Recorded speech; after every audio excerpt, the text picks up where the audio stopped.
இன்று ஒரு சிறப்பான நாள், விநாயகர் பிறந்த நாள்.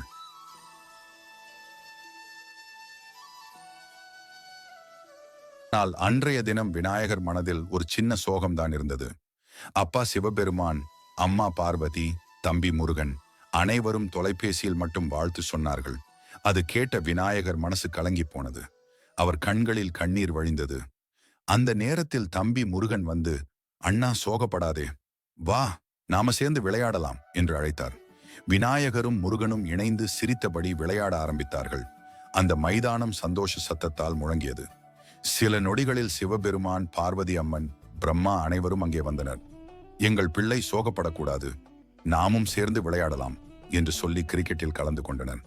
விளையாட்டுக்கு பிறகு அனைவரும் சேர்ந்து விநாயகருக்காக கேக் வெட்டினார்கள். கைத்தட்டல்களும் ஆரவாரங்களும் இடையே பிறந்த நாள் கொண்டாட்டம் மகிழ்ச்சியாக நடந்தது. அன்று விநாயகரின் கண்களில் இருந்த கண்ணீர் மகிழ்ச்சி கண்ணீராக மாறியது. ஏனெனில் குடும்பத்தின் அன்பே அவருக்கு கிடைத்த மிகப்பெரிய பரிசு.